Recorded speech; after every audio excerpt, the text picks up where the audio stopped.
जय जगन्नाथ संग मैंने तो मु आज बनई गोटा बैगण तरकारी आ गोटा बैगण तरकारी ना बहुत अलग अलग भेराइटी अच्छी कषा मसला हो सोरिष बटा कांदुल देकी मुग देकी भुई चणा देकी तो मु आज जोड़ा बनई ना भुई चणा दे गोटा बैगण तरकारीटा बनई आईटा मो बाबा सबुबले बनाऊँ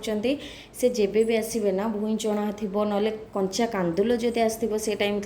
कंचा कांदुल देकी से गोटा बैगण तरकारी बनाते तो भुई चणा देकी मु आज बनाऊँ से पियाज टमाटो काटिदेली दीटा टमाटो काटी मीडियम साइज आ तीन टा पियाज काटी पियाज टमाटो टी अधिक जीव कहीं मसला बटा हेनी बैगण टाक केमती काटुचे आपण मैंने देखी निंतु बैगण डेम्फीटा काटिकिना बैगण डेम्फी गोटे इंची थी ही काटबे पूरा काटिदेले ना बैगण तरकारी पकड़े से पूरा अलग हो मसलाटा लगे रही से गोटे इंची थी ही डेम्फी को से ही काटे चारि गोड़ी कर काटुची मुझे अदा रसुण कंचा लंका मुझे छेची दूची ग्राइंडिंग कले हम कि छेचिले बास्ना मत भल लगे मैंने मुझे अधिकांश अदा रसुण पेस्ट ही छेचिकी ही पकाए तो भुई चणा भाजीदेली ठंडा हाँपाई सैड रखिदे चोपा छाड़ा जाए भाजबे ये तेल पियाज तेजपत्र आउ जीरा पकईकी पियाजटा भलसे भाजीदेवी अदा रसुण कंचा लंका पेस्ट पकईकी 1 ରୁ 2 मिनिट में भाजबे आईटी मो झील भी उठी पड़ा तो मामा कौन बनाऊँगी से देखापी आसला आउ टमाटो पकईदेवी अदा रसुण भलसे कषि सारापर लुण पकईदेवी पियाज टमाटो बहुत जल्दी सीझीज घोड़े दूची 4-5 मिनिट पियाज टमाटो भलसे सीझा जाए ये टाइम भितर चना भी ठंडा हो गला चणार चोपा छड़ेकिना चनाटा को 30-40 सेकेंड जे ग्राइंडिंग करदे माने 1 मिनिट भी ग्राइंडिंग करेंगे जस्ट स्टार्ट करदे बंद करदे चना बेसी पाउडर हो गले ना खावाई भल लगे टेस्टा एत भल आसबनी तो टिके खदखदी थी ही चनाटा गुंड करदे ये पियाज टमाटो सीझीगला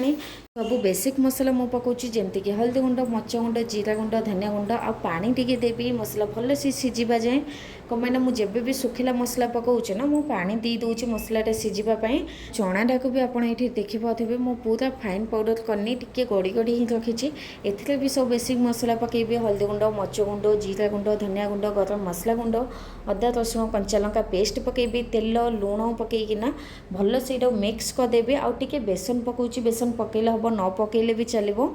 तो भल से मसलाटा ना मिक्स करदेवे ये पानी टोटाली भी देवेनि तेल ही यहाँ चकुड़ी देवे तापर बैगण भल से मसला देकी मसला भर्ती कर मुझे चनाटा ना सेमती भी से अठा अठा लगे माने बाटी सारापर से अठा अठा लगे तो बैगण भर मसला टोटाली बाहर किंतु बैगण को आप ध्यान दे काटे पूरा काटबे आउ ये मसला भल से कषि गला तेल छाड़ीगला मसला माने मसला भल से कषि एबे पानी देवी पानी जीक आप झोल पसंद आप हिसाब से पानी देवे बेसी पानी देवेनि बेसी पानी देले बैगण जल्दी सीझीज आउ पानी बेसी रही तो मत जी दरकार मुझे पानी देदेली सब गुड़ाक बैगण पकई दूची स्वाद अनुसार ए लुण पकईबे आ लुण ध्यान दे पकईबे कहीं टमाटो लुण पकई मसला भी लुण पकई